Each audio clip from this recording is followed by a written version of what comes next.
Imagine descubrir una historia que va mucho más allá de los viejos informes simples, una narración que pulsa con lecciones atemporales, capaz de transformar su perspectiva sobre la fe, la obediencia y el propósito.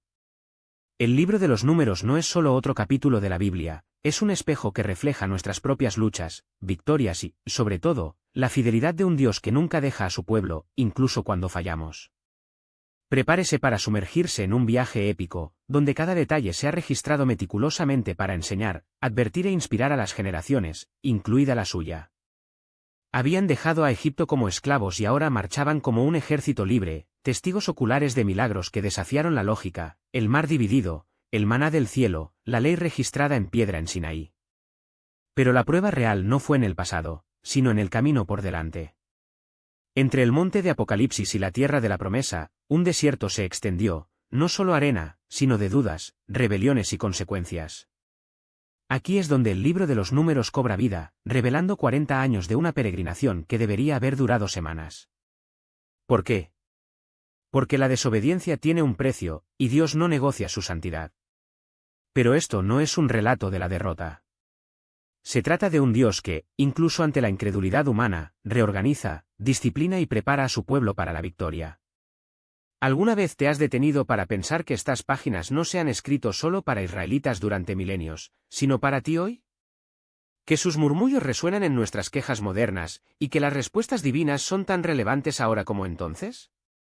Si su respuesta es sí, este es el momento de abrir los ojos, y el corazón, a lo que Dios quiere mostrarle. Todo comienza con un censo, pero no ninguno.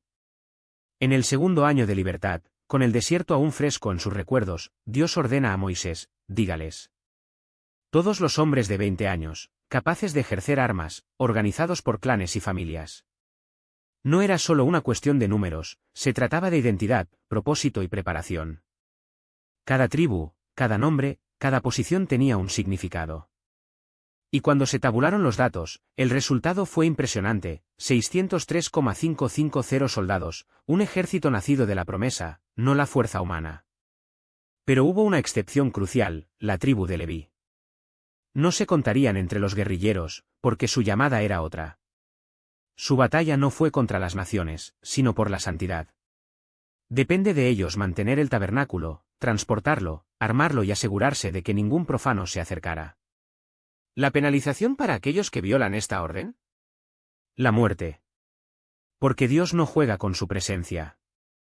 Mientras que las otras tribus se agruparon bajo sus banderas, Judá al este, Rubén hacia el sur, Efraín hacia el oeste y el norte, los levitas acamparon alrededor del santuario, formando un escudo humano entre la gloria divina y la fragilidad de la gente. Era una estrategia divina, la protección no provenía de las paredes, sino de la obediencia. Y cuando la nube se movió, lo que indica que era hora de irse, el pedido era preciso. Judá dirigió la marcha, seguida de Rubén, Efraín y, por último, como trasera. En el centro, siempre en el centro, el tabernáculo, transportado por los levitas. Porque la presencia de Dios no era un accesorio, era el núcleo de todo.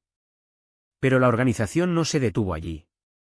Entre los sacerdotes, Aarón y sus hijos, Eleazar y Tamar, llevaron el peso de un ministerio marcado por la pérdida y la responsabilidad.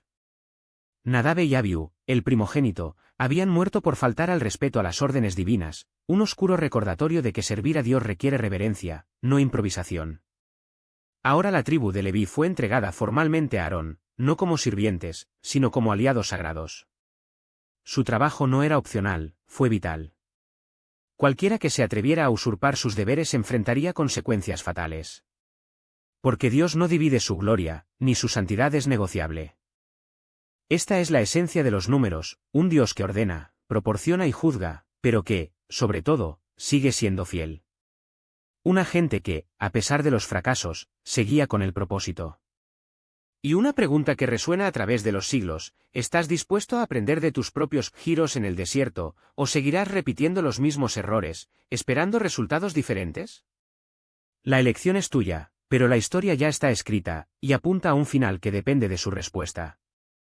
Ante el Señor, con cabello suelto, un símbolo de humillación y exposición antes de la santidad divina.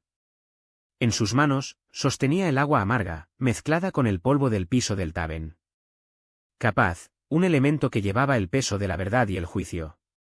En voz solemne, el sacerdote pronunciaría las palabras de la maldición: si ningún hombre se ha acostado con usted, y si no se ha desviado a la impureza, libre de este agua amarga que trae maldición. Pero si lo ha desviado, y si lo contamina, es infiel a su esposo, este agua, al entrar en usted, lo hará que lo vea y seque su palma. La mujer respondió: amén, amén. Era un ritual que no dejaba espacio para medias verdades.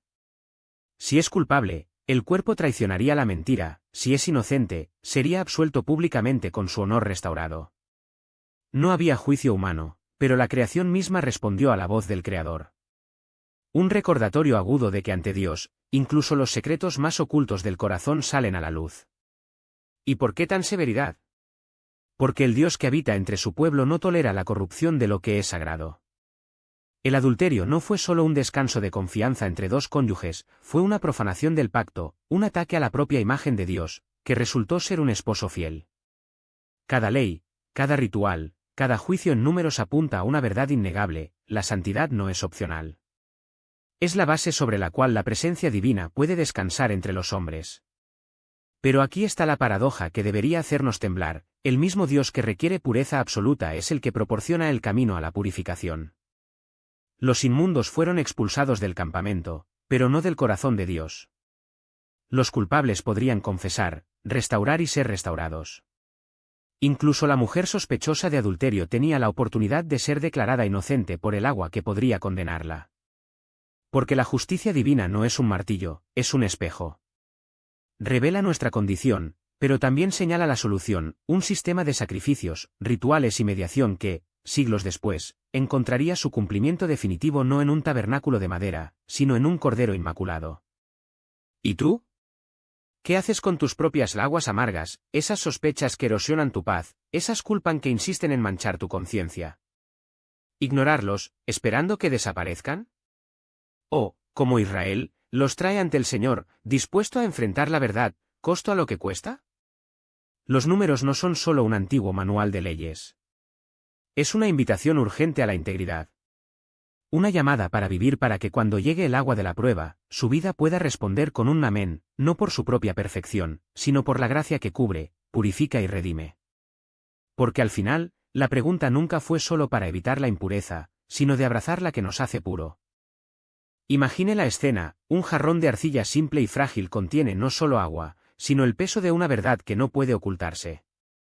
El sacerdote, con las manos que no temblan por miedo, sino por la solemnidad del momento, mezcla el polvo del piso del tabernáculo, el mismo piso donde la presencia de Dios habita, con el agua que pronto revelaría el corazón de esa mujer. No era un ritual de humillación, sino de justicia divina, donde la creación misma se convirtió en testigo. Si la infidelidad hubiera empañado su alma, el cuerpo respondería, el vientre se hinchaba como un grito de culpa silencioso, el muslo se debilitaría como una señal de que el pacto se había roto. Pero si la inocencia brillaba dentro, las aguas amargas se convertirían en aguas de liberación. Y ella, antes de todo, diría amén, amén, no como una renuncia, sino como un acto de fe inquebrantable. Porque allí, entre el juicio y la misericordia, Dios no dejó espacio para la duda: o la maldición se cumpliría o se confirmaría la pureza. Esta es la profundidad de esta ley: no se trataba solo de castigar la traición, sino de proteger la santidad del hogar, la gente, el pacto. Un esposo consumido por los celos poco saludables no encontraría un arma allí, sino una forma de la verdad, y si inocente, su esposa saldría no solo absuelta sino restaurada, capaz de concebir nuevamente, como si la fertilidad misma fuera un sello divino de bendición.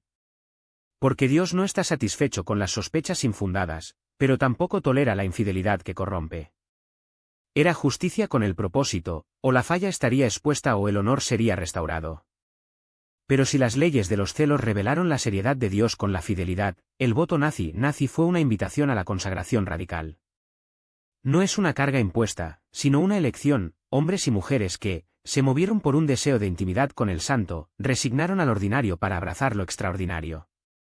3 marcas lo distinto. Guiñe: abstinencia total, sin fruto de la vid, ni siquiera una uva fresca, porque la consagración no sabe el medio, el cabello cultivado, un estándar visible que su vida ya no pertenecía a sí mismo, y distanciando de la muerte, incluso el luto por el más cercano se pospuso, porque su lealtad ya era la primera y exclusivamente al Dios viviente. Qué imagen más poderosa, un pueblo donde algunos vivían voluntariamente como si ya estuvieran en el cielo, separados de lo que contamina, dedicado a lo que santifican. ¿Qué pasa si la contaminación les alcanzó? ¿Si la muerte, inevitable y repentina, los tocaría? No había excusas, pero hubo redención. El cabello, símbolo de su consagración, se afeitó, se trajeron ofertas, el voto se reanudó. Porque Dios no quiere sacrificios perfectos, sino corazones que, incluso tropiezan, se levantan. Y cuando se completó el momento de la votación, la ceremonia final fue un espectáculo de gratitud, holocaustos quemados ardientes, panes de pan engrasados con aceite de oliva, el cabello consagrado arrojado a fuego como suministro. El sacerdote puso en manos de Nazireu la hoja del carnero y el pan sagrado, un gesto que decía, me pertenecías, y ahora, incluso regresando a lo común, toma mi bendición. Solo entonces, después de días de separación, el vino podría volver a sus labios. No como una recompensa, sino como un recordatorio, la consagración no fue para siempre en forma, pero su impacto debería ser eterno en el espíritu. Y luego, como si el cielo quisiera sellar todo eso con una señal de alegría, llegó el día en que el tabernáculo estaba consagrado. No con silencios solemnes, sino con una procesión de líderes, príncipes de Israel, cada uno con metales preciosos, sino el peso de una nación que finalmente entendió, la adoración no es un ritual, es una respuesta. 12 días, 12 ofertas idénticas en valor, pero únicas en significado.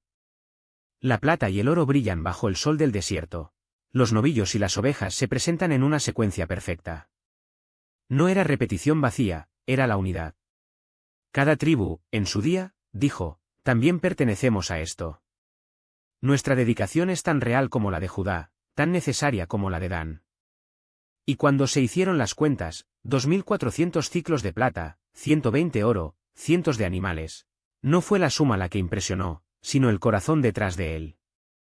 Porque Dios podría haber aceptado menos. Podría haber requerido más. Pero quería participación, un pueblo que liberó libremente, no por obligación, sino por amor. Y así, entre las leyes que protegieron la pureza y las ofrendas que celebraron la gracia, Israel aprendió la lección más profunda, la santidad no es una carga, es un privilegio. Y la consagración no es para algunos elegidos, sino para todos los que se atreven a decir, aquí estoy. ¿Me usa? 60 corredores inmaculados, cada uno, un símbolo de pureza y entrega, fueron solo el comienzo. Porque cuando Moisés entró en la tienda de la reunión, no pudo encontrar un trono lejano, sino una voz que descendió del propiciatorio, ese lugar sagrado donde la justicia y la misericordia abrazaron los querubines del oro. No era un monólogo divino, sino un diálogo íntimo, Dios hablando, Moisés escuchando y un pueblo formado por la presencia que habitaba entre ellos. Y así, con el tabernáculo ya consagrado por las ofrendas de los príncipes, oro, plata y corazones dispuestos, la atención divina se dirigió a los detalles que convertirían lo sagrado en vivo. Las lámparas de la lámpara no solo deben existir, deberían brillar. No hay luz, sino claridad intencional, dirigida hacia adelante, como si cada llama fuera una invitación, ven, abordar, pero saber que esta luz no es iluminar tus caminos, sino revelar la santidad del lugar donde me encuentro. Aarón, con reverencia temblando de las manos, organizó las 7 lámparas de acuerdo con la orden, y el oro golpeado, trabajó con el arte desde el pedestal hasta las flores, no fue un mero adorno, sino un testimonio, Dios no está contento con el improvisado. Se merece lo mejor, incluso en los detalles que nadie ve. Pero si el candelabro fuera la luz, los levitas serían sus manos. No era suficiente contarlos o diseñarlos para transportar el arca, era necesario consagrarlos. Y la consagración no era un ritual vacío, sino una muerte simbólica para lo ordinario y un nacimiento para los sagrados. Agua de purificación rociada sobre ellos, no para lavar la piel, sino para marcar el alma. El cabello afeitado, las túnicas lavadas, cada gesto gritaba, ya no eres tuyo. Pertenecen a la que habita entre los querubines. Y luego, los novillos. Uno para la educación. Cado, otro para el holocausto. Las manos de los levitas en sus cabezas no solo transfirieron la culpa, sino el destino. Nuestro servicio no es una profesión, es expiación. Nuestra vida no es nuestra, es intercesión. Cuando la sangre fue derramada y la carne consumida por el fuego, no fue un fin sino un comienzo. Ahora estaban separados, no como una élite, sino como sirvientes. Los sirvientes que llevarían el peso de la santidad para que Israel pudiera acercarse sin miedo. Porque la plaga no vendría si la intercesión fuera fiel. Y Moisés, Aarón y todas las personas hicieron exactamente como el Señor ordenó. No había lugar para la creatividad cuando la gloria estaba en juego. Pero Dios, en su sabiduría, conocía los límites de la carne. A los 25 años, la fuerza de los levitas sería consagrada al servicio, a los 50 años, la carga se aliviaría. No por incompetencia, sino por honor. Incluso el descanso en el santuario era sagrado, un recordatorio de que el servicio a Dios no es la esclavitud, sino un baile entre la fuerza humana y la gracia divina. Y luego, como si el tiempo fuera una tela que Dios cosió a propósito, llegó el primer mes del segundo año. La Pascua no era solo un recuerdo, fue un nuevo comienzo. El cordero, pan sin levadura, hierbas amargas, cada elemento era un sermón en forma de comida. Fuiste rescatado. No olvidarte, pero vivir como el precio de la libertad lo sabe. E Israel obedeció. Incluso aquellos que, impuros por el toque de la muerte, gritaron, ¿por qué seríamos excluidos? No fueron olvidados. Dios no solo lo permitió, sino que instituyó una segunda oportunidad. Porque tu ley no es una jaula, es una invitación para que nadie quede fuera. Y sobre ellos, flotando como un sello divino, era la nube. Fuego por la noche, sombra del día, una presencia que no se explicó, acaba de seguir. Cuando se mudó, Israel marchó. Cuando descansó, Israel descansó. No había mapa, solo confianza. No había prisa, solo obediencia. Porque el Dios que los guió no era un general lejano, sino un padre que sabía cada paso antes de que lo tomaran. Y luego las trompetas. Forjó plata a martillo, no para adornos, sino a la comunión. Un toque largo, congregación, ven. Hay algo que Dios quiere decir. Un toque corto, príncipes, enfoque. Hay decisiones que tomar. Y en los días de guerra, esas trompetas no solo vibran metal, eran memoriales. Un sonido que subía al cielo como incienso, recordando a Dios sus promesas, ellos son míos. Recuérdalos. Porque Israel no era una gente perdida en el desierto. Era un ejército en marzo, una nación forjada entre el fuego de la presencia y el sonido de la obediencia.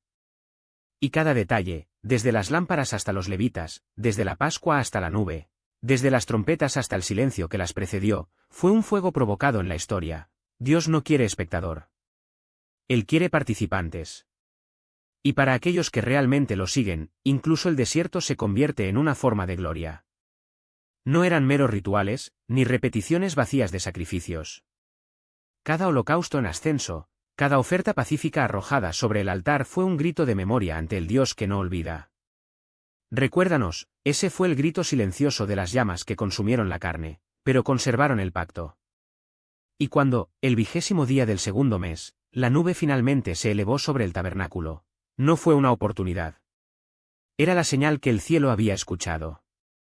El desierto del Sinaí, que había sido testigo de la entrega de la ley y la construcción del santuario, ahora vio a un pueblo no tan fugitivo, sino como un ejército en formación, guiado por la propia presencia de Dios.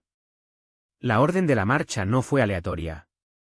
Era una coreografía divina, donde cada tribu, cada levita, cada utensilio sagrado tenía su lugar marcado en el gran plan de Dios. Adelante, el estandarte de Judá, un león que atraviesa la promesa, abrió el camino.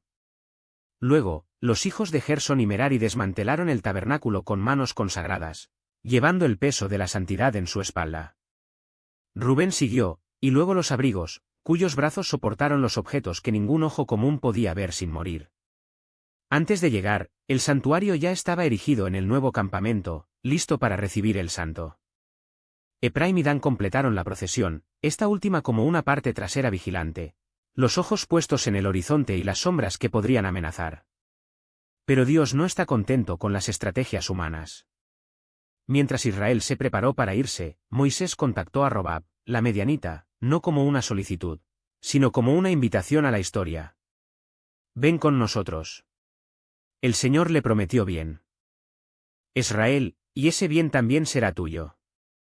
Al principio, la respuesta fue la patria, la seguridad del conocido. Pero Moisés, que ya ha visto al Dios de imposible, insistió, ya conoces el desierto. Serás nuestros ojos. Y cuando Mahabe aceptó, no solo estaba eligiendo un camino, estaba eligiendo un destino. Porque quien marche con Dios, incluso si comienza como extranjero, termina como heredero. 3 días por delante, el arca del pacto condujo el viaje, no como un símbolo, sino como Dios mismo en movimiento, buscando descanso para su pueblo. La nube cubre el día, una columna de fuego por la noche, una cortina celestial que decía, no estás solo. Y Moisés, el intercesor, gritó en voz alta las palabras que hicieron eco de la guerra espiritual, levántate, Señor. Que tus enemigos se dispersen. Cuando el arca se detuvo, su grito cambió, de vuelta, Señor, a los miles de Israel. No fue una oración por la protección. Era una declaración de dependencia absoluta. Pero luego llegó la prueba. El desierto no solo revela la fidelidad de Dios, expone la fragilidad del hombre. El fuego que estalló en Tabea no fue un castigo sin previo aviso. Fue la respuesta divina para murmurar el que envenenó el campamento, un fuego que quemó no solo las tiendas, sino también la hipocresía de los corazones que prefería la esclavitud de Egipto a la libertad que requiere fe. Moisés intervino, el fuego salió, pero la lección permaneció, Dios no tolera la ingratitud disfrazada como nostalgia. Y como si el borde de los bordes no fuera suficiente, llegó la codicia. ¿Quién nos dará carne? Gritaron, como si el maná, el pan de ángeles, fueran migajas indignas. Recordamos el pez de Egipto, dijeron, como si las corrientes del Nilo fueran preferibles a la libertad del desierto. El maná, que cayó del cielo como una prueba diaria de que Dios no los había abandonado, se convirtió en una carga para ellos. Nuestra alma está seca, gimió cuando el Dios vivo respiró sobre ellos. Moisés, aplastado por el peso de una gente que intercambió milagros por quejas, ventilado, ¿yo fue el que los generó? ¿Por qué me llevo con esta carga como una enfermera recién nacida? Pero el Señor no lo dejó hundirse. Se reúne a 70 hombres, ordenó. Tomaré el espíritu que está sobre ti y te pondré sobre ellos. Porque Dios no llama a abrumar, Él llama para multiplicarse. Y cuando se profetizaron 70, cuando incluso Iliti y los ratones, los ausentes fueron tomados por el mismo incendio, Josué quería calmarlos. Pero Moisés, con la sabiduría de aquellos que han visto gloria, respondió, ¿tienes celoso para mí? Luego vino la carne. No por un día, no durante una semana, sino durante un mes entero, hasta que dejó las fosas nasales, hasta que el deseo se disgustó. Las codornices cubrieron el campamento, un banquete que se convirtió en una trampa. Mientras masticaban la primera pieza, la ira de Dios cayó. Kibrotet Abad Bushasov Grid, bécame el hito de una generación que prefería satisfacer la carne para confiar en el pan de vida. Y así, entre el fuego purificador y la carne corrupta, Israel siguió hacia adelante. Porque el desierto no es solo un lugar de prueba. Es el crisol donde Dios separa el oro de la escoria, donde revela que su mano no es corta, su brazo no es débil, y su paciencia, aunque grande, tiene límites. El viaje continuó.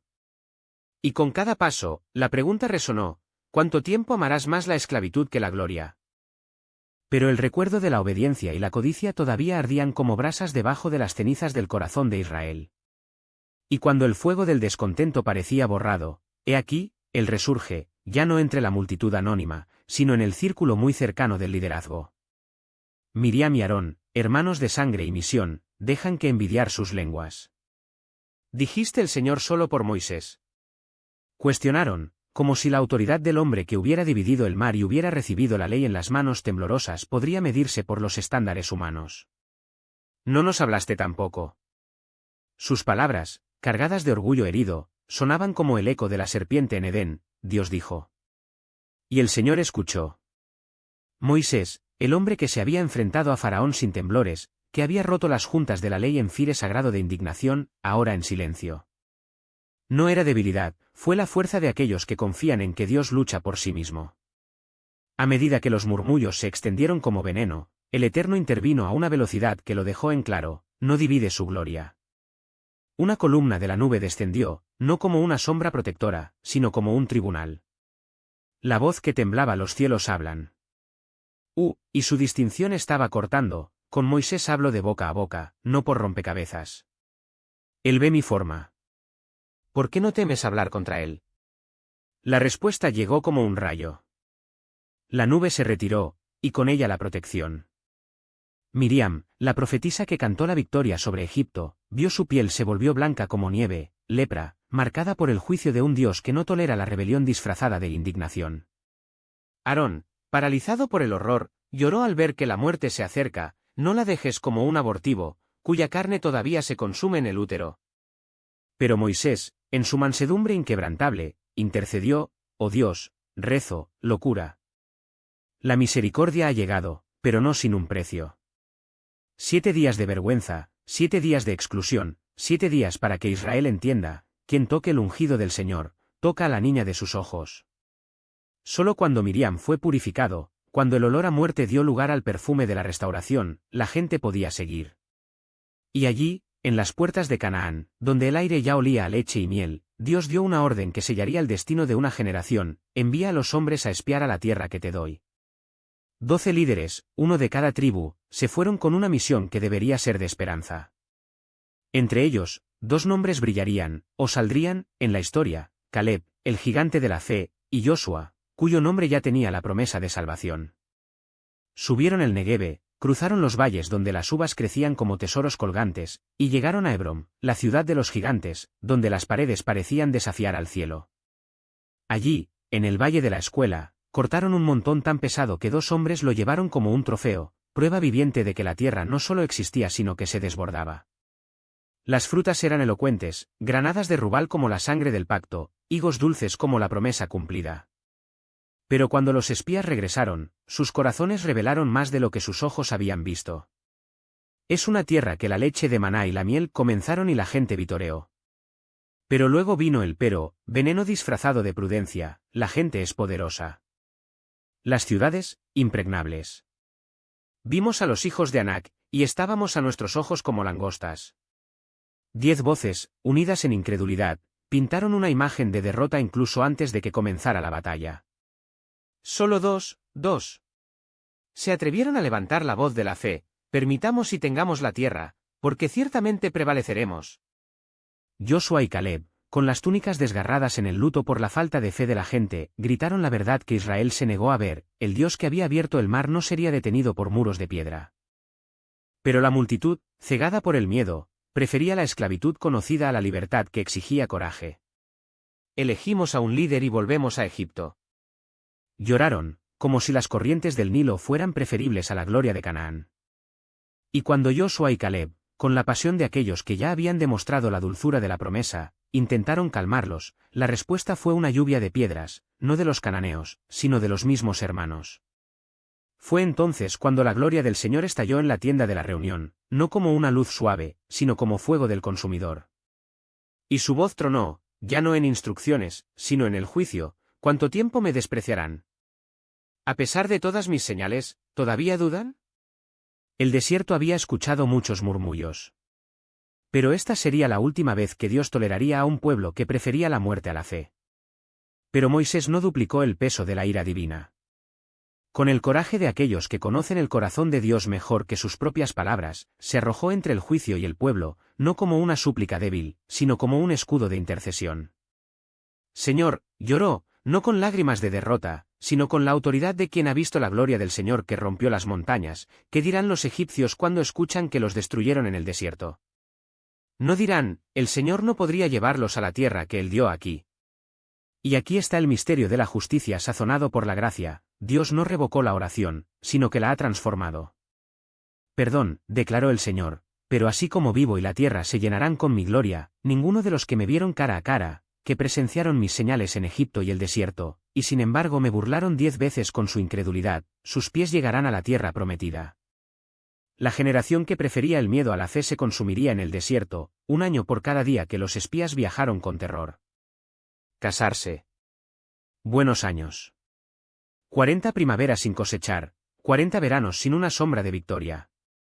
Sus cuerpos caerían como semillas estériles en la arena, pero sus hijos, aquellos mismos que la gente gimió que serían presas de enemigos, estos heredarían la tierra que sus padres despreciaron. Solo 2 hombres escaparon del veredicto: Caleb, cuyo espíritu no se inclinó ante el desánimo, y Josué, cuyo nombre ya llevaba la promesa de salvación.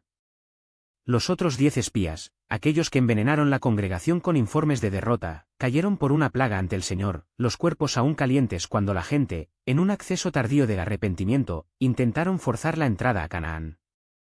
«Aquí subiremos», gritaron, como si la obediencia pudiera ser improvisada en el calor de la culpa. Pero Moisés los detuvo con una verdad aguda: «El Señor no está contigo». Y así fue. Los amales y cananeos, como los leones en la presa herida, los aplastaron a Omá, dejando que sus huesos blanquearan al sol como advertencia. Pero aquí está la ironía divina: mientras la generación rebelde se pudre en el desierto, Dios ya ha tejido el futuro. Como padre que disciplina a su hijo pero no abandona su legado, continuó instruyendo a Moisés sobre las leyes que gobernarían la tierra que ni siquiera merecían. Holocaustos, ofrendas de cereales, libaciones, una medida de harina, cada gota de aceite de oliva y vino era un sello de la alianza con una generación que ni siquiera nació. ¿Un cordero? Una décima parte de efa. ¿Un toro? 3/10, amasadas con aceite de oliva como si cada grano fuera una promesa. Una ley lo hará, decretó el Señor, a lo natural y al extranjero. Porque la justicia de Dios no conoce el favoritismo, solo conozca la fidelidad. Y para aquellos que se toparon con la ignorancia, había un camino de regreso, un toro junto a la congregación, una cabra para el individuo. Pero al pecado de una mano fuerte, que desafía a Dios con los puños apretados, no hubo sacrificio que fuera suficiente. Esta alma será exterminada, arrojó la oración. No por crueldad, sino porque la rebelión deliberada es un veneno que corrompe en las raíces. El sábado no fue la excepción. Cuando un hombre fue atrapado cosechando madera en el día santo, no hubo debate. La ley era clara: será asesinado. Y así, por las manos de la congregación misma, las piedras cayeron. No para el odio, sino porque la santidad no negocia. Cada golpe fue un recordatorio: la obediencia no es opcional. Y luego, como padre que trae un cordón sobre la muñeca de su hijo para que no se pierda, Dios ordenó las franjas azules en las túnicas de Israel. «Míralos», dijo, «y recuerda todos mis mandamientos. Porque la memoria es frágil y el corazón humano, traidor». El azul del cielo, el azul del mar, una visión constante de que había un camino, una tierra, una promesa más allá de la arena. «Santa sed», repitió la voz divina, «porque yo, el Señor, soy santo. Soy yo quien te llevó de Egipto a ser tu Dios». Y así, entre el juicio y la gracia, entre el desierto y el Canaán, Dios continuó escribiendo su historia, sin tinta, pero con sangre, hambre y la obstinada esperanza de que al final alguien recordara. Pero la rebelión no se contenta con una sola voz, se multiplica como una plaga, que se arrastra entre las tiendas, envenenando corazones ya cansados del desierto. Cora, un levita, un hombre de linaje sagrado, no era suficiente para servir al santo, quería ser el santo. Y arrastró a Datán y Abirao, hijos de Rubén, herederos del derecho de nacimiento perdido, y con ellos 250 príncipes de Israel, cuyos nombres resonaron en las asambleas, cuyas palabras tenían peso. «Solo tú», rugieron, como si la santidad fuera un título para ser destacado, no un incendio para consumir. «Toda la congregación es santa, y el Señor está en medio de la misma. ¿Por qué, entonces, te levantas sobre nosotros?» Moisés no respondió con una espada, ni con gritos. Se cayó en su rostro, ya que quien sabe que la batalla no está en contra de la carne y la sangre, sino contra la arrogancia que se queda con los ojos más limpios. Y luego, con una calma que solo aquellos que han visto gloria pueden haber propuesto la prueba: mañana, el Señor separará al santo de lo profano. Censers en las manos, fuego y aroma que se elevan al cielo, una oferta que debería ser adoración, pero se convirtió en juicio. Porque Dios no divide su gloria.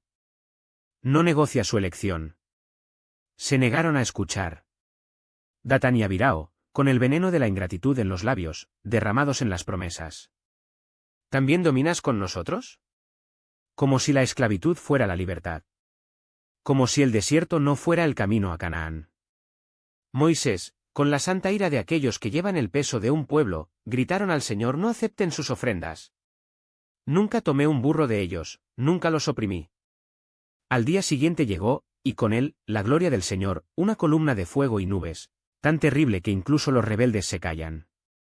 La tierra se estremeció. No era una espada, no era fuego del cielo.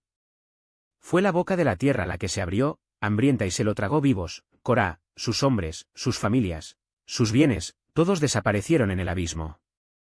Un grito ha surgido de Israel, un horror que congeló la sangre, la flauta, antes de que la tierra también nos devore. Pero llegó tarde para los 250. El fuego del Señor descendió y los consumió allí mismo, donde estaban, semens remensoria de la semana. Ahora cenizas, plántulas de una rebelión quemada por la santidad. Y sin embargo, la gente no aprendió. Al día siguiente, el murmullo regresó, más alto, más insolente: mataste al pueblo del Señor. Como si la justicia fuera asesinato.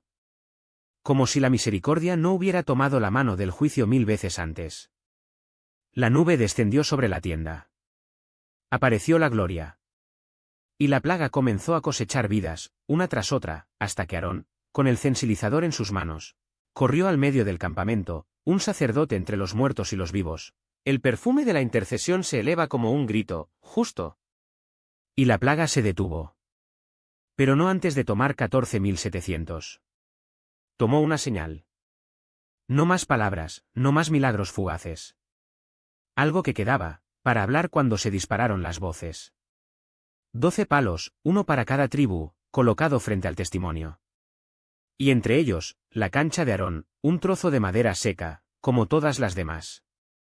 Hasta que, por la mañana, brotó. No es una rama, no una hoja tímida. Flores. Almendras maduras. Vida donde solo había muerte. Prueba irrefutable: la elección de Dios no es por mérito, o por el grito humano. Es por gracia. Y quien toque el ungido del Señor, toca el fuego que consume. La obediencia de Moisés era impecable, no un gesto menos, no un detalle descuidado. Los 12 palos, cada uno con el peso simbólico de una tribu, fueron entregados por los príncipes de Israel, hombres cuyo orgullo podría haberse resistido, pero cuya sumisión ahora era inevitable antes del mandato divino. Entre ellos, la corte de Aarón no se destacó por la aparición, ni por artesanías, ni por ningún signo humano de distinción. Era madera como los demás, inerte, silencioso, esperando. Hasta que la mañana rompió el velo de la duda.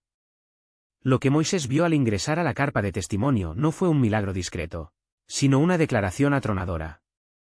La corte de Aarón no solo vivió, explotó en la vida. Botones hinchados que rompen la corteza seca, flores que florecen en blanco puro, almendras pesadas que cuelgan como promesas cumplidas. Mientras que las otras varillas permanecieron plántulas en su esterilidad, la de Aarón gritó: esto se elige. No por voto, no por el linaje terrenal, sino por la firma de Dios mismo, registrado en madera que desafió las leyes de la naturaleza. Moisés no mantuvo la prueba para sí mismo.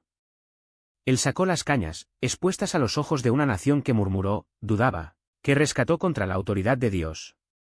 Vede, podría haber dicho el silencio elocuente de esas almendras maduras. Mira y cállate. Cada príncipe retrocedió su palo seco, un veredicto silencioso, una condena taciturna. ¿Pero la corte de Aarón? Ella no volvería al anonimato. El Señor ordenó: póngalo ante el arca como un signo perpetuo para los rebeldes. No fue un trofeo, sino una advertencia. Un recordatorio de que la rebelión contra el orden divino no es un derecho, es un veneno que erosiona el alma antes de consumir el cuerpo.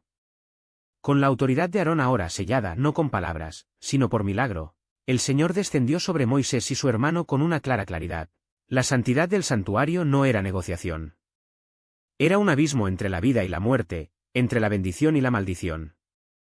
Usted, Aarón, y su casa llevará el peso de la iniquidad del santuario, dijo el Señor.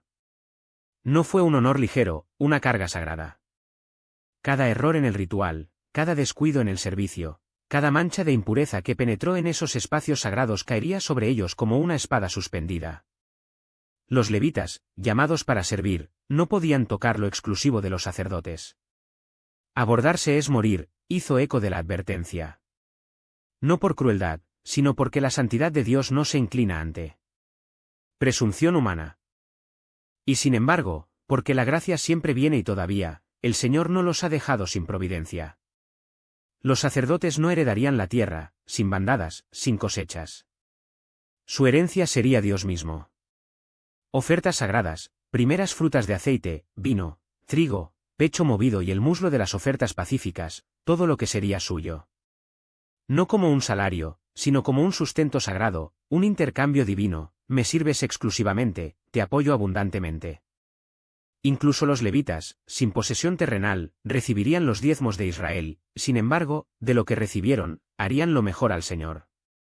Porque a quien se le da mucho, se requerirá mucho, parecía decir la ley del diezmo. Su seguridad no estaba en las fronteras de piedra, sino en la promesa incansable, yo soy su parte. Pero la santidad no se limita a los vivos. Se extiende a la regla de la muerte, este antiguo enemigo que mancha todo lo que toca. Y así, el Señor reveló el misterio de la novilla roja, un ritual tan único que su extrañeza era parte de su santidad. Una novilla no amada, nunca moderada yugo, de un rojo tan puro que parecía teñido por la sangre de la expiación. Ningún sacerdote la tocaría, sino Eleazar, heredero del sumo sacerdocio, que una vez llevaría el peso de la intercesión. Fuera del campamento, lejos de la contaminación diaria, estaría inmolado. Su sangre, rociada 7 veces, el número de perfección, en el santuario, como si la muerte misma estuviera siendo purificada. Y luego el fuego. No es un consumo parcial, sino una reducción a las cenizas. Incluso el excremento, incluso la última partícula de su existencia terrenal, se convertiría en polvo sagrado. Sider, hisope, carmesí, símbolos de resistencia, purificación y sangre, fueron arrojados a las llamas, como si el ritual mismo llorara, la impureza se quemará. La muerte será superada. Hasta que el sacerdote que roció la sangre sería impuro hasta el anochecer, un recordatorio de que nadie, ni siquiera los santos, toca la muerte sin estar marcado por ella. Pero de las cenizas habría nacido la purificación. Almacenados en un lugar puro, fuera del campamento pero no fuera de alcance, esperarían el momento en que la muerte cepille la vida de los israelitas. Porque tocar un cadáver no era un acto neutral, una fractura en el orden divino, una sombra que requería luz. Durante 7 días, el impuro llevaría su mancha. Pero en la tercera y séptima, el agua de la purificación, mezclas mezcladas con agua viva, se rociaría sobre ella, sobre su tienda, en cada objeto que la muerte había contaminado. Solo entonces, después del baño y la puesta de sol, se restauraría la pureza. Ignorar este ritual no era una opción. Era rebelión. Fue para profanar el santuario con impureza ilegal, fue para desafiar la ley que separó a los sagrados de lo ordinario. Será eliminado, dijo el Señor. No es un castigo arbitrario, sino como una consecuencia inevitable, la impureza inmunda corrompe, y lo que las corruptas no pueden vivir donde está Dios. Era una ley perpetua. No solo para Israel, sino para cualquier extranjero que tratara de vivir entre ellos. Porque la santidad no tiene fronteras étnicas, tiene principios eternos.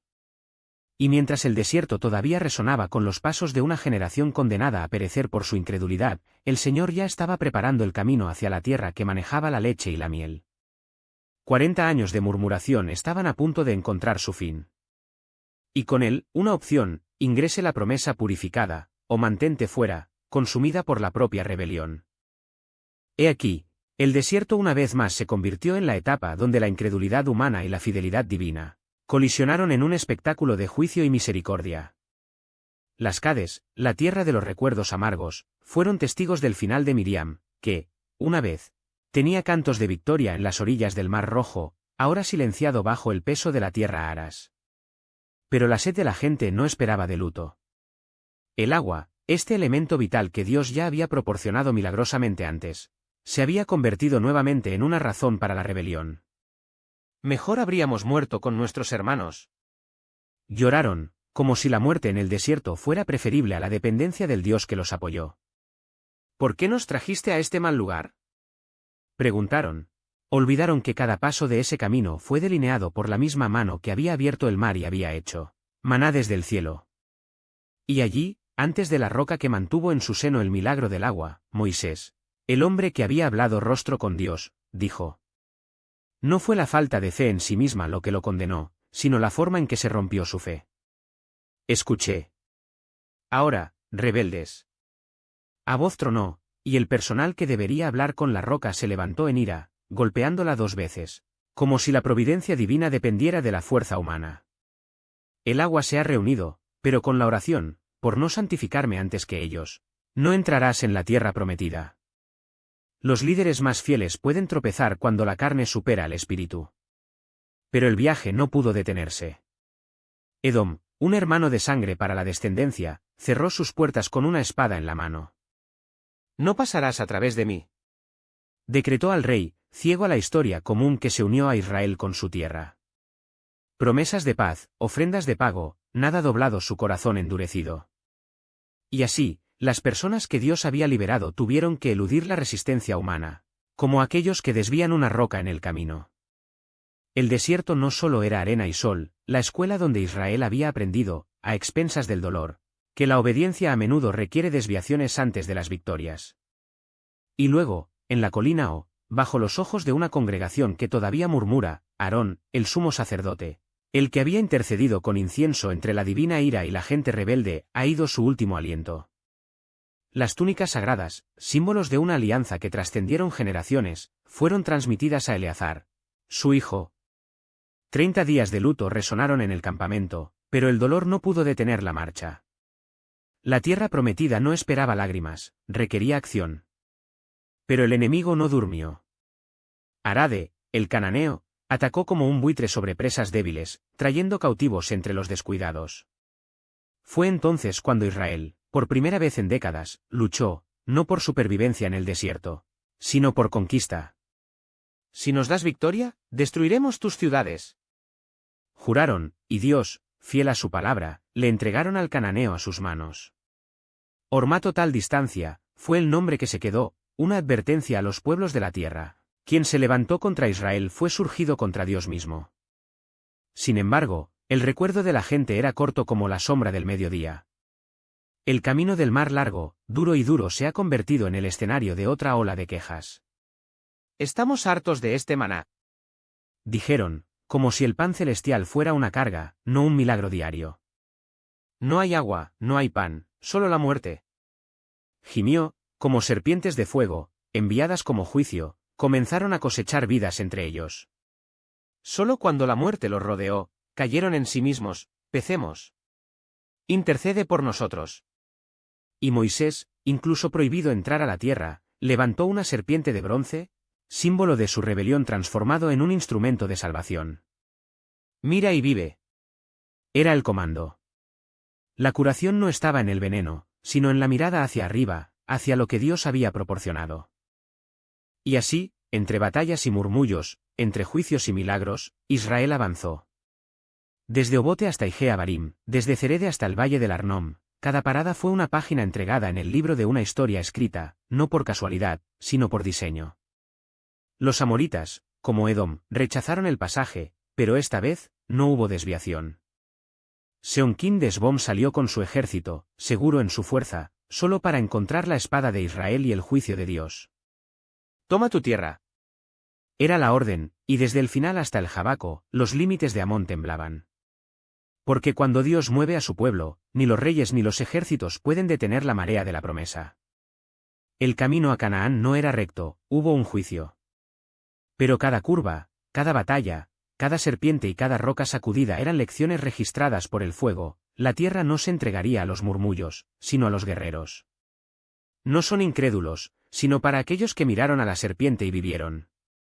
Y mientras Moisés, con los ojos ya puestos en el horizonte de sabores, se estaba preparando para ver desde lejos lo que no pisaría, una verdad resonó más fuerte que el viento del desierto: la fidelidad de Dios no depende de la fidelidad humana. Él cumple su palabra, incluso eso, para esto, tiene que escribir su historia con la sangre de sus enemigos y las lágrimas de sus hijos. He aquí, la tierra de los amoritas, una vez dominado por la sombra de Seón, ahora se quema bajo los pies de Israel como un brasero que no sale. Sketch, la fortaleza del rey que desafió a Moab y arrebató sus tierras hacia el Arnom, era solo un nombre escrito en la arena, para que el aliento de Dios lo barrió. Los poetas del día cantaron con miedo, ven la molestia, contemplan las ruinas del subterráneo. Pero, ¿dónde está la gloria de quienes? ¿Dónde están sus hijos, si no dispersos como hojas en el viento, y sus hijas, se arrastran en cadenas? La espada de Israel cayó sobre Seón, y Sube ni siquiera tenía cenizas para llorar, Nofa, Medeba, cada piedra se volvió, cada humillado. No en virtud de las armas, sino porque el Señor lo hará. Y Moisés, con el fuego de la victoria todavía en los ojos, no se detuvo. Envió espías a Yae, y las aldeas de Amorre cayeron como frutas maduras sacudidas por la tormenta. Las paredes que resistieron a las generaciones se derrumbaron ante un pueblo que no luchó por sí mismos, sino por una promesa. Luego, mientras uno sube los escalones de un trono que ya le pertenece, Israel marchó a Basa y allí, y Og, el gigante entre reyes, se elevó con su ejército, un muro de carne y hierro. No hay temas, resonó en la voz que limpia los cielos. Ya me entregué a tus manos. Y así fue. La tierra bebió la sangre de Yod y sus hijos, y Basán se convirtió en herencia sin un enemigo del alma para respirar para contar la historia. Pero la fama de Israel no era viento que se pierda en el desierto. Corrió como un fuego para las llanuras de Moab, y Balaque, hijo de Sipe, tembló en su trono. No fue solo su número lo que lo aterrorizó, fue la marca de cada victoria, la precisión con la que Dios escribió su nombre sobre naciones enteras. Un pueblo dejó a Egipto, susurró los mensajeros, y ahora cubre la tierra como saltamontes. Sus carpas son innumerables, y donde pisan, los reyes caen. Balaque sabía, no había una espada para detener quien fue liderado por el máximo. Luego recurrió al único poder que quedó, el veneno de las palabras. Envió emisarios al Pite, donde Balaam, hijo de Bie, descifró los secretos del cielo. Ven, suplicó el rey, antes de que sea tarde. Me maldice a esta gente, porque sé que tu bendición es la vida y tu maldición, la muerte. Dame armas contra ellos, no acero, sino plagas. Y con los príncipes de Moab y Midian, rompió el oro, el precio de los encantamientos, el salario de la traición. Balaam, sin embargo, no era un comerciante de hechizos. Quédate aquí esta noche, dijo a los mensajeros, y escucharé lo que el Señor me dice. Y cuando Dios bajó, su pregunta era un abismo. ¿Quiénes son estos hombres contigo? Como si el Creador no lo supiera, pero quería que Balaam me diera la profundidad de su propia alma. Balaque me pide que maldice a Israel, confesó el profeta. Y la respuesta divina fue un trueno, no tú no. No tocarás a esta gente, porque es bendecido. Por la mañana, Balaam devolvió los príncipes vacíos, no el oro, sino de la esperanza. El Señor se negó, dijo, y sus palabras eran como una lápida sobre los planes de Moab. Pero Balaque no se inclinó tan fácilmente. No envió más hombres nobles, promesas más ricas, todo lo que pides te daré, solo ven y habla contra ellos. Como si la plata pudiera comprar lo que el cielo ya tenía sellar. Balaam, sin embargo, conocía el peso de una maldición no autorizada. Aunque Balac me dio su casa de oro, dijo, no pude transgredir la palabra del Señor, Dios mío. No todo el tesoro del mundo. Aún así, esa noche, Dios permitió, ve con ellos. Pero la palabra que te doy, esta, y solo esta, lo hará. Y así, el profeta partió, montado en su burro, mientras que el ángel del Señor ya rezagó la espada en el camino. 3 veces el bestia vio lo que su Señor no vio, la muerte que se avecinó. El acero divino listo para cortar la desobediencia. 3 veces Balaam, cegado por la ambición, golpeó el animal que le salvó la vida. Hasta que habló el burro, y tu voz fue un espejo, no soy yo, tu burro, que te llevé todos tus días. Entonces los ojos de Balaam se abrieron. Y allí, entre la espada del ángel y el abismo de su propia terquedad, cayó con la cara al suelo. PC, confesó. No sabía que estabas en mi contra. Pero el Señor no lo dejaría volver. Ve, ordenó el ángel, pero recuerda, solo mi palabra saldrá de tu boca. Y cuando Balaque, en su ansiedad, lo recibió en las fronteras de Moab, Balaam ya no era un hombre libre. He aquí, vine, dijo, ¿qué poder tengo? Solo diré lo que Dios me puso en mi boca. Y treparon el Bamote Bal juntos, donde los altares esperaban los altares, 7 sacrificios. El número de perfección humana tratando de forzar la mano del cielo. Pero lo que Balaques no sabía era que, a partir de ahí, el profeta no vería que un pueblo sea maldecido, sino un ejército de Dios, y sus palabras, en lugar de plagas, serían bendiciones que resonan. Se rió de la eternidad. He aquí, los altares sumidos bajo el cielo de Bamote Bal, mientras que 7 novillos y 7 ovejas se quemaron en devorar llamas, un ritual meticuloso, un último intento de doblar su destino. Balaam, con los ojos fijos en las llamas que lamieron el aire, se volvió hacia Balaque y le dijo, no con la voz de un sirviente, sino con la autoridad de quien ya sentí el resultado. Quédate aquí con tu holocausto. Y subió solo, no por ninguna colina, sino a donde el cielo se inclina para escuchar a los hombres. Allí, donde el viento estaba amatado entre las grietas de las rocas, Dios no solo vino, sino que llenó la boca de Balaam con palabras que quemaban más que las llamas de los altares. De vuelta, ordenó el Señor. Él habla. Cuando Balaam descendió, encontró a Balque de pie, rodeado por los príncipes de Moab, sus caras tensas como cuerdas de arco a punto de disparar. ¿Qué dijiste? La pregunta surgió más como un requisito que una solicitud. Y luego, desde el cofre del profeta, no rompió una maldición, sino un río de bendiciones que ningún hombre podría contener. De Ara me trajo, oh rey, de las montañas del este. Con órdenes de maldecir a Jacob, para denunciar a Israel. ¿Pero cómo maldecir a quien Dios ya ha coronado? ¿Cómo denunciar a quien has justificado? Lo veo ahora, desde la parte superior de estos acantilados. Un pueblo que no se mezclan, una nación que no se dobla. ¿Quién se atrevería a decirle el polvo de Jacob? ¿O medir la cuarta parte de Israel? Que mi alma muera como la de los justos. Y mi fin es como el de ellos. Silencio. Un silencio tan denso que incluso los príncipes de Moab se retiraron. Balaco, sin embargo, no era un hombre de aceptar derrotas sin pelear. ¿Qué me hiciste? Su voz temblaba de furia contenida. Te traje a maledir, y los bendiga. Balaam ni siquiera ganó. ¿Puedo hablar más allá de lo que el Señor me ordena? Pero la terquedad de Balque era como una herida abierta. Beumigo, insistió, arrastrándolo a Zamim, en lo alto, donde la vista era más estrecha, como si la limitación del horizonte también pudiera limitar a Dios. Nuevos altares, nuevos sacrificios, y nuevamente el profeta Rose, nuevamente el Señor descendió, y nuevamente la bendición reunida, esta vez con una fuerza que sacudió los cimientos de Moab. Levántate, Balaco, y escucha la voz de la eternidad. Dios no es un hombre, para mentir. Ni hijo del hombre, para arrepentirse. Si él bendecía, ¿quién lo revocará? No hay hechizo contra Jacob. Ni siquiera adivinar eso prevalece sobre Israel. Se levantan como una leona. Erecto como un león. Y no descansarán hasta que devoren a sus enemigos. Hasta que bebas la sangre de tus opresores. Esta vez, ni siquiera la ira de Balaque podría disfrazar la desesperación. Ni maldecido ni bendecido. Gritó, como si la neutralidad fuera posible ante el Dios de Israel. Pero Balaam, impasible, repitió la verdad de que ya había sellado su destino. ¿No te dije que solo hablaré lo que el Señor me ordena?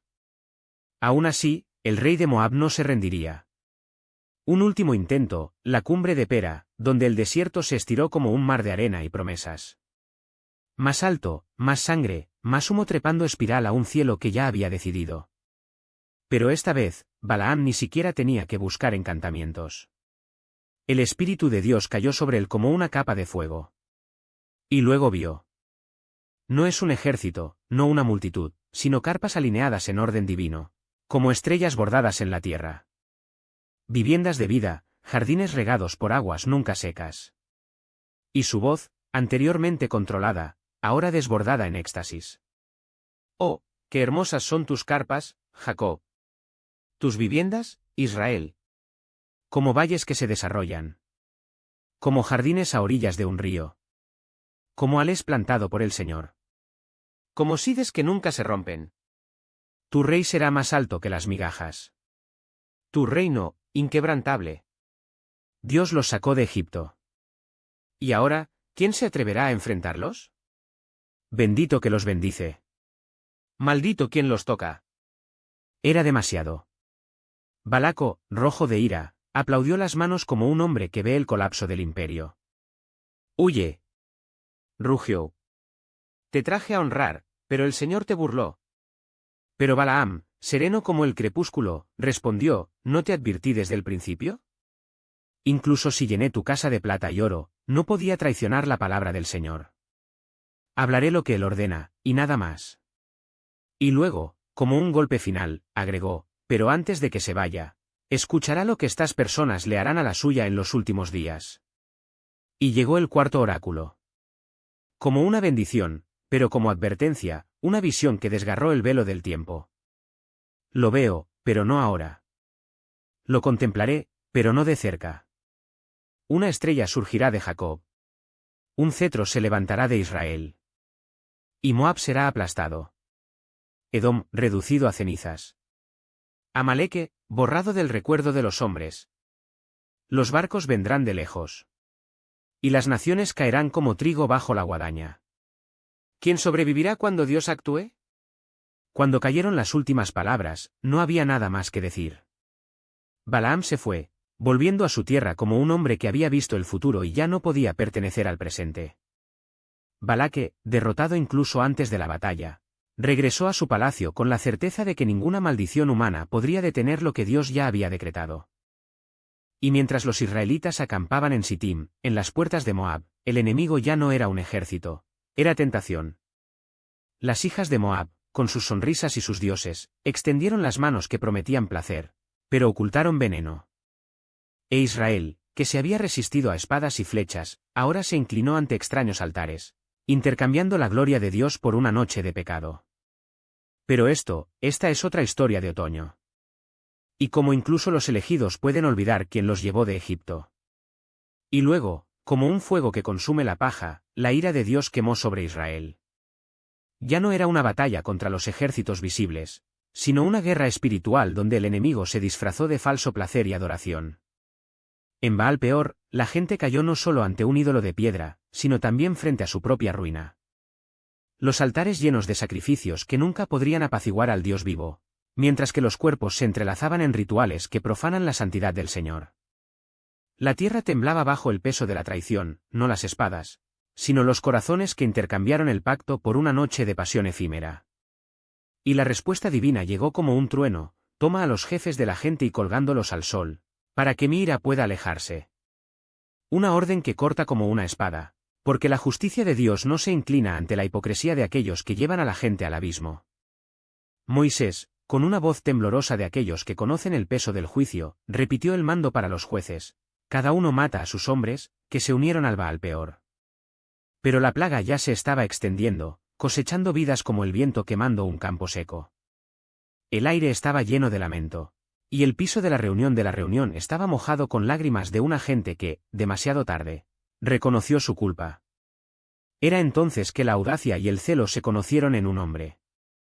Mientras la congregación lloraba, un líder israelita, líder, entre los simeonitas, fue a traer una medianita, Cosbi, hija de Zur, a la mitad del campamento, como si el santuario de Dios fuera un burdel. El escándalo era un cuchillo atrapado en el corazón de Israel, allí, antes de Moisés, los ancianos y el arca del pacto, el pecado apareció descaradamente. Pero Pinema no dudó. No había deliberación, ni miedo, ni cálculo. El sacerdote se levantó, una lanza en sus manos y el celo de Dios ardiendo en sus huesos. Siguió a la pareja a la tienda, donde el pecado se consumió, y con un solo golpe trituró el acto de dos, hombre y mujer, que fue al mismo tiempo ejecución y sacrificio. La sangre se reunió sobre la tierra y la plaga se detuvo. Inmediatamente. Como si el propio Aben conteniera su aliento, esperando ese gesto de fidelidad incondicional. 24.000 almas habían caído. 24.000 recordatorios de que Dios no negocia su santidad.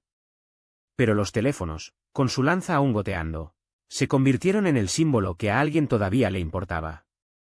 Y el Señor, que ve más allá de las apariencias, declaró: desvió mi ira. Él bromea con mi celo. Por lo tanto, su linaje tendrá un sacerdocio perpetuo, un pacto de paz que nunca se romperá. Mientras los cuerpos fueron eliminados y el olor a quemado todavía se cernía en el aire, una verdad resonó: la misericordia de Dios tiene un precio, y el que le paga con coraje heredando bendiciones que duran para siempre. Pero la justicia divina no estaba agotada allí. Midian, la serpiente que había envenenado a Israel con sus trucos, no quedaría impune. Organiza a los madianitas, ordenó el Señor. Los herí, porque te hirieron con sus dificultades. No fue venganza, era purificación. Aquellos que habían ideado la caída de Israel a través de Cosbi y Baal Peor deberían responder no solo por la muerte de los 24,000, sino por la profanación de una nación santa. Y luego, con la peste cesada y el juicio proclamado, llegó el momento de decirle a los vivos. Ya no a los que salieron de Egipto, los que ya estaban yacían en sus huesos blanqueados por el sol, pero aquellos que nacieron en la peregrinación, los herederos de una promesa que sus padres casi perdieron. En las campiñas de Moab, a la sombra de Jericó, Moisés y Eleazar levantaron la voz. Cuéntele a todos los hombres desde 20 años, aptas para la guerra. Una por una, se llamaron las tribus, y los números revelaron no solo una generación sino un milagro. Rubén, el primogénito, con 43,730 guerreros. Simeón, reducido a 22,200, un recordatorio de que el pecado tiene consecuencias que las últimas generaciones. Gade, fuerte con 40,500. Judá, el león, con 76,500, un ejército dentro de un ejército. Issacar, Zebulón, Efraín, Manase, un nombre, un enlace en la cadena que Dios tejió para conquistar Canaán. Benjamín, con sus 45,600, y Da, con 64,400. Naptali, cerrando la cuenta con 45,400. 600.000, 730. 600.000 habían salido de Egipto, ahora había una nueva legión, más numerosa que la que perecía por la incredulidad. ¿Y los levitas? Ellos, los guardianes de lo sagrado, fueron contados aparte, 23,000, desde el recién nacido hasta el anciano. No tenían herencia de tierra, porque su herencia era Dios. No ejercían espadas en la conquista, porque su batalla era para la santidad del tabernáculo. Pero había un detalle que era en silencio para el más audaz. Ninguno de los que se les había dicho en Sinaí estaba allí. Todos, el hombre que había murmurado, que había dudado, que había preferido a Egipto a la tierra prometida, habían caído en el desierto, como Dios había jurado. Solo quedaron dos, Caleb, el espía que creía cuando todos temblaban, y Joshua, el sirviente que nunca dejó de seguir. 2 entre millones. 2 que demostraron que la fidelidad de Dios no es retórica, es la historia. Y fue entonces cuando entre los números y las tribus, se levantó una voz inesperada. 5 mujeres Maalá, Noa, Ogla, Milca y Tirza Champs de Zelofeade, de la tribu de Manase, se presentaron ante Moisés, los príncipes y toda la congregación. No había timidez en ellos que pidieran limosnas, sino la firmeza de quienes reclaman justicia. Nuestro padre murió en el desierto, dijeron, pero no fue con Corá, ni con los rebeldes. Murió en su propio pecado y no dejó hijos. ¿Por qué su nombre sería borrado de Israel? Era una pregunta que se hacía eco más allá de la herencia de una familia, se trataba del carácter de Dios. ¿Su justicia excluye? Y el Señor, que escucha el grito de los oprimidos, respondió, las hijas de Zelofeade dicen lo que es justo. Esa decisión no fue solo un veredicto, fue una revolución. A partir de entonces, cuando un hombre murió sin heredero, su hija heredaría. Si no hubo hija, tus hermanos. Si no hubiera hermanos, los parientes cercanos. Una ley que protegió no solo las propiedades, sino legados, porque Dios no abandona a los que confían en él. Pero cuando Israel se preparó para cruzar el Jordania, una sombra se cernía sobre Moisés. El Señor lo llamó para montar a Barim, sube y ve la tierra que di a los hijos de Israel. Entonces serás recolectado a tu gente. No era un castigo arbitrario, era la consecuencia de un error en Meribá, cuando, en lugar de santificar a Dios, había lastimado la roca con su ira. Un solo resbalón, y el hombre que había hablado cara a cara con Dios no entraría en Canaán. Moisés, sin embargo, no se declaró por sí mismo. Su corazón venció a Israel, que el Señor, Dios, de los espíritus de toda carne, pusiera a un hombre sobre esta congregación, para que no sean como ovejas sin pastor. Y Dios, que conoce los corazones, ya tenía la respuesta, toma a Joshua, hijo de Num, hombre en el que es mi espíritu. No fue solo una transferencia de liderazgo, estaba el paso de la antorcha. Moisés impuso sus manos a Joshua, transfiriendo no solo la autoridad sino la unción. A partir de entonces, Joshua hablaría con Eleazar el sacerdote, y las decisiones no se tomarían por instinto sino por la voz de Dios. Porque la tierra prometida no sería conquistada por estrategias humanas, sino por la fidelidad de la que siempre cumple lo que promete. No era una mera rutina litúrgica, el ritmo sagrado que mantendría a Israel alineado con el corazón de Dios. Cada ofrenda quemada, cada libación vertida, cada pan sin levadura era un vínculo visible entre el cielo y la tierra, una declaración diaria de que esta gente no vivía por casualidad, sino por el pacto. El Señor no solo ordenó los sacrificios, Él los ha estructurado como un sistema de recordatorios divinos. Ustedes no son dueños de esta tierra, están invitados. No son autosuficientes, dependen. Y toda la prosperidad que cosecha aquí viene de mis manos. El continuo holocausto, Doiscord. Inmaculado, uno al amanecer del sol y otro al atardecer tenía el pulso espiritual de la nación. No importaba si el día había sido victoria o derrota, abundancia o escasez, el altar nunca podría enfriarse. Era la garantía de que antes de que el hombre abriera los ojos por la mañana o cerrara sus párpados por la noche, Dios ya había sido honrado. ¿Y las ofertas del sábado? No fueron un aumento, sino un énfasis, incluso el resto que ordené debe ser consagrado para mí. 6 días de trabajo, un día de adoración intensificada, porque el sudor no mide la verdadera productividad, sino por la santidad. Pero las nuevas lunas. Anunciaron más que un nuevo ciclo lunar, informaron que Dios renovó sus misericordias. Los 2 novillos, el carnero y los 7 corderos no eran simples animales. Eran símbolos que cada mes era una página en blanco escrita por Grace. ¿Y la cabra por el pecado? Una confesión silenciosa, Señor, incluso en los nuevos tiempos todavía necesitamos tu expiación. La Pascua, entonces, fue el grito de la guerra de redención. No fue suficiente recordar la liberación de Egipto, era necesario volver a vivirlo, año tras año, con sangre en la umbra del corazón. Los panes de ácimos no eran una dieta, eran disciplina, deshacerse de la levadura de la hipocresía, porque la prisa por la tierra prometida requiere pureza. ¿Y la fiesta de las semanas, las primeras frutas? ¿Fue la respuesta de Israel a la pregunta, ¿de quién es la cosecha? Al presentar las primeras frutas, la gente declaró, todo viene de ti y te pertenece. No era un ritual agrícola, fue un acto de rebelión contra la autosuficiencia. Lo mismo valía las trompetas, que el sonido resonante no solo convocó a la gente, sino a los cielos. Prepárate, porque el rey está a punto de hablar, ¿y el día de la expiación? Allí, el silencio era más elocuente que cualquier trompeta. Angustiante el alma no era una penitencia vacía, era el reconocimiento de que sin el perdón divino, a la tierra que manejaba la leche y la miel se convertirían en un desierto. Pero la fiesta de los tabernáculos, esta fue la coronación de la gratitud. 7 días bajo carpas frágiles, mientras que las cosechas se almacenaron en los graneros. Recuerda que eran peregrinos, dijo cada tabla de cabina. Y las ofertas decrecientes, los trapos el primer día, 12 en el segundo, incluso 7 en el último. No señalaron la economía, sino la sabiduría. La verdadera riqueza no es lo que acumulan, sino lo que me ofrecen. El 8º día, solemne y sin trabajo, fue el final de la exclamación, todo esto es para mí y para mí. Y así, entre los altares de humo y el olor a pan sin levadura, Israel aprendería la lección más profunda. La tierra prometida no era el premio final, sino la etapa en la que la adoración se convertiría en un estilo de vida.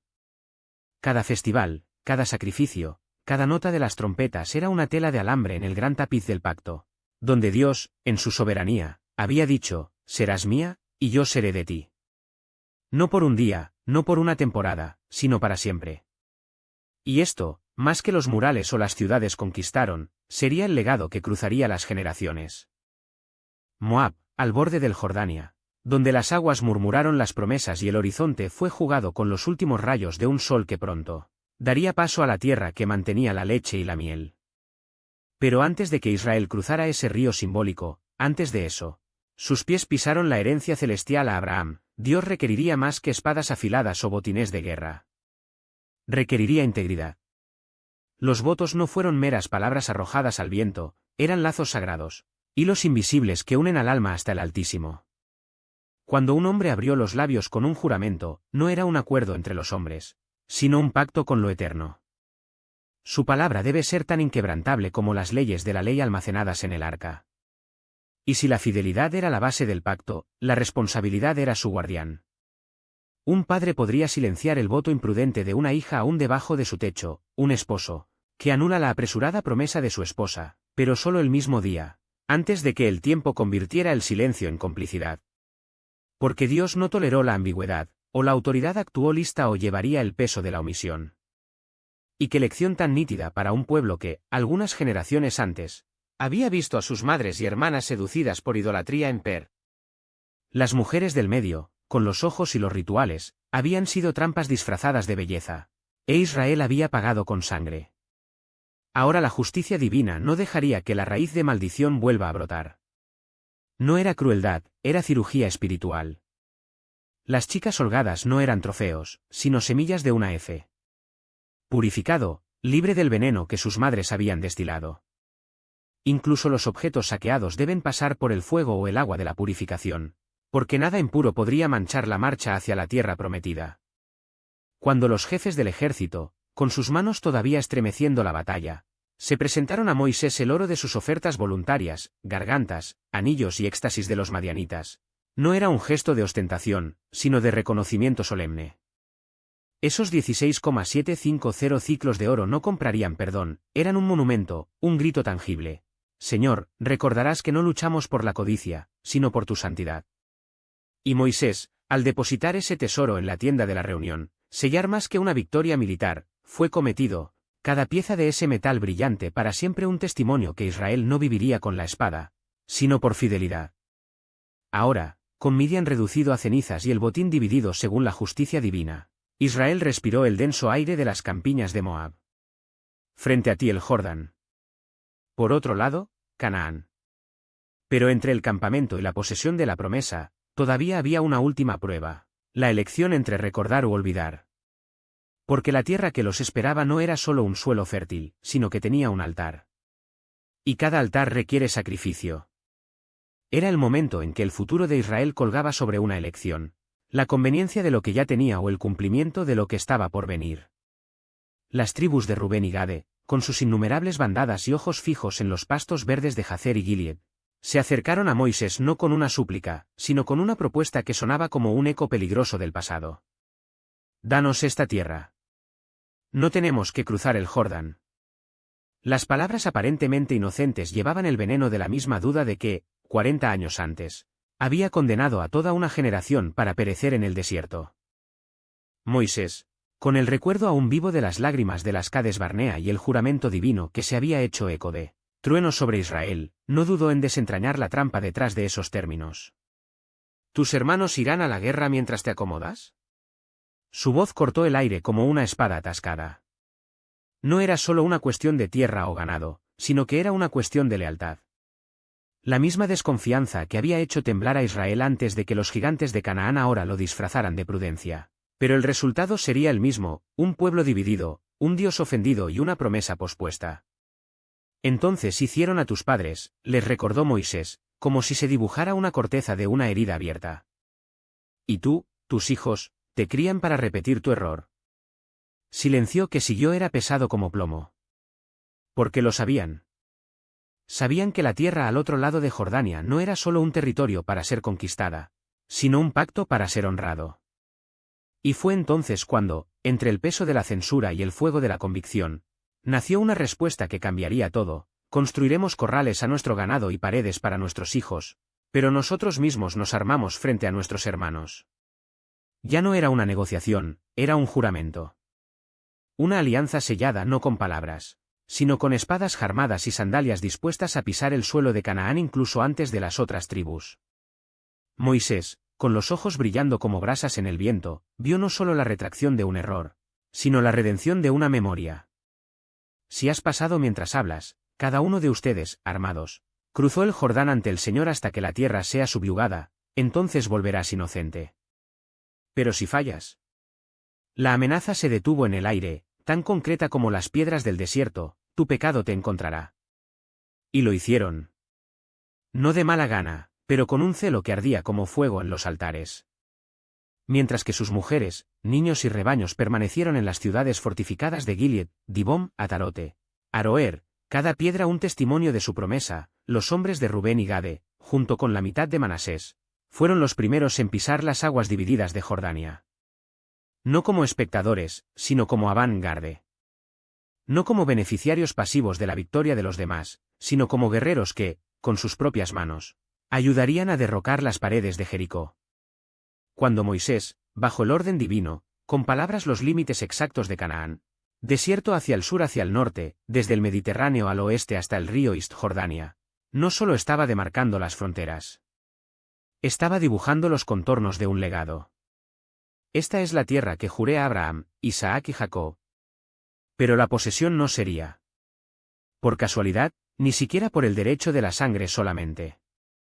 Sería diverso, sí, porque incluso en la distribución de la victoria, Dios quería enseñarle a Israel que la verdadera herencia no es tomada por la fuerza, sino que es recibida por la fe. Y así, con los nombres de los líderes de cada tribu ya registrados en los rodillos sagrados y el destino de cada clan a punto de ser revelado por la liberación de los tipos, Israel se encontró frente al último acto antes de la conquista, la elección entre confiar en el método divino o entregar a la tentación de rastrear su propia forma. Porque el sorteo no era un juego de mala suerte, hubo una prueba de obediencia. Y la tierra que manejaba la leche y la miel no se dividiría por ambición, sino por fidelidad. He aquí, la tierra misma, antes de ser conquistada, ya trazó sus límites no por el capricho humano, sino por la mano que lo había prometido. No eran simples fronteras geográficas, los contornos de la alianza, donde cada uno en el suelo llevaba el peso de una promesa y la responsabilidad de quien la recibiría. Los levitas, tribus sin herencia territorial, no fueron olvidadas, por el contrario, recibieron algo más valioso que los campos fértiles, ciudades de refugio y santuarios de justicia, prueba de que Dios no solo divide bienes, sino que protege vidas y preserva la equidad. Imagine la escena, 48 ciudades, propagadas como faros entre las tribus, no por casualidad, sino por cálculo divino. Las tribus más grandes dieron más, las más pequeñas dieron menos, no se trataba de capacidad, se trataba de comunión. Y entre ellos, 6 se destacaron como bastiones de misericordia, las ciudades de refugio, donde la sangre derramada sin intención no lloraría por venganza, sino por la justicia sazonada con gracia. Allí, el asesino involuntario no era un criminal, sino un exilio temporal, protegido por los ancianos hasta que la muerte del sumo sacerdote, el símbolo de edad, liberó su conciencia y su futuro. Porque Dios sabe que el error no define al hombre, sino la respuesta a él sí. Y aquí está la sabiduría que se corta como espada, la sangre derramada contamina la tierra, y la tierra no se purifica sola. No hubo ritual, no hubo sacrificio que pareciera marcado por el asesinato premeditado. La única expiación posible fue la vida del asesino, un principio tan severo como es simplemente, porque la justicia de Dios no negocia con impunidad. Pero por lo que pecó involuntariamente, había una forma, la ciudad del refugio, la paciencia de la congregación, la muerte del sumo sacerdote como el final de una sentencia suspendida. Era la enseñanza de la ley que incluso la justicia divina deja espacio para la redención. Pero he aquí, cuando todo parecía establecido, una pregunta urgente estalla entre los líderes de Gilead, descendientes de Manasé. No era una duda trivial, había un riesgo de herencia, un agujero en el tejido de la promesa. Si las hijas de Zelofade se casan con hombres de otras tribus, su herencia, en herencia, perderá para siempre en el jubileo. Era un problema de lealtad tribal, legado familiar, un futuro que no podía diluirse por elecciones individuales. ¿Y la respuesta de Dios? No es una restricción opresiva, sino una protección sabia, salga dentro de la tribu de tu padre. Podría sonar como una limitación, pero era libertad con el propósito. Las hijas de Zelofead, Malá, Noa, Jogla, Milca y Tirza, no fueron privadas de elección, eran guardianes de un legado más grande que ellos. Al unirse a los primos de la casa de Manasés, no solo conservaron la herencia de su padre, sino que escribieron con sus vidas que la fidelidad a Dios incluye la fidelidad al colectivo llamado. Debido a que la tierra prometida no era un premio individual, sino una herencia sagrada, donde cada tribu, cada familia, cada nombre tenía su lugar en el gran diseño. Y así, en las campiñas de Moab, con Jordán por delante y Canaán en la distancia, todo estaba listo. Las leyes, los límites, las ciudades, las bodas, el detalle era un tejido de alambre en el tapiz de la obediencia. Los números no terminan con una victoria rotunda, sino con un pueblo preparado, no por su propia fuerza, sino por la paciencia de un Dios que disciplina para bendecir. 36 capítulos de murmullos y milagros, de rebeliones y restauraciones, de un censo que comenzó con esclavos y terminó con herederos. Este no es un libro para leer a toda prisa, sino con un corazón abierto a las lecciones que duelen y sanan. Aquí aprendemos que Dios no tolera la incredulidad, pero tampoco abandona al incrédulo, esa santidad no es opcional, pero la misericordia es abundante, que el viaje puede ser largo, pero la promesa es segura. Y ahora, si llegaste aquí, si resistes a la tentación de darse por vencido en los áridos capítulos, se enfrentó a los fracasos de Israel y el suyo, este es su momento. No solo para cerrar el libro, sino para sellar una verdad en tu vida. Porque los números no se trata de números, se trata de un Dios que le dice los pasos de sus hijos, incluso cuando tropiezan. Escribe, entonces, no como un comentario vacío, sino como un acto de fe. He llegado al final del libro de números, y ahora sé que la fidelidad de Dios no está anulada por mis defectos. Ella los cubre, los redima y los convierte en pasos hacia la tierra prometida. Este es el legado de aquellos que cruzaron el desierto, no como una víctima de las circunstancias, sino como heredero de las promesas, de aquellos que sintieron el peso de su propia incredulidad, y aún vieron la mano de Dios convertir las cenizas en milagros, murmurar en canciones y cada paso vacilante en la prueba de que nunca abandonó su propia. Ahora la pregunta no es solo si te han visto afectado, sino cómo esta verdad resuenará en tu vida. Detente por un momento y deja que la pregunta te llegue. ¿Qué capítulo de números te ha arrancado del lugar común y te ha puesto frente a la grandeza de un Dios que no se rinde? ¿Fue la columna de fuego la que no sale, incluso cuando la gente dudaba? ¿Era el agua que se echaba a perder de la roca cuando Moisés, en su frustración, casi arruinó todo, y aún así, fluía Mercy? ¿O fue la bendición sacerdotal de Aarón, tan simple y tan profunda, que todavía nos recuerda hoy? El Señor te bendiga y te mantiene no es un deseo, es una certeza sellada en la sangre del Cordero. No guarde esta revelación solo para usted. Escribir. Comentario. Porque cuando testificas, no solo estás compartiendo palabras, extendiendo una cuerda de esperanza a alguien que puede estar en el medio de tu propio desierto, preguntándote si Dios todavía ve, si Dios todavía escucha. Los números no se escribieron para ser archivados, fue tallado para ser vivido. Cada versión, cada promesa, cada juicio y cada gracia registrada en él son faros para aquellos que navegan en aguas nubladas. Y si hoy sientes que esta palabra te enfrentó, te rompió o te levantó, no te dejes morir en silencio. Registro. Declarar. Porque la fe que no está confesada corre el riesgo de ser olvidado. Y el viaje con Dios no está hecho de pasos solitarios, sino de una comunidad que es de hecho, es fiel, incluso cuando fallamos. Si aún no conoce a la que es la tierra prometida, Jesús, el Cordero que le quita el pecado del mundo, los silenciamos que no espera que merezcan la salvación. Él está esperando que recibas. Arrepentirse.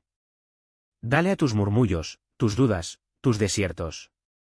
No solo perdona, se transforma. ¿Y dónde reina? Hasta que florece el desierto. Que esta verdad te acompañe, la fidelidad de Dios no es una teoría, es un ancla. Y mientras avance, recuerde, la siguiente página de su historia ya está escrita en manos de aquel que nunca se pierde. Hasta entonces, lo permite, que su vida es un testimonio vivo que al final de cada número siempre hay una promesa esperándote.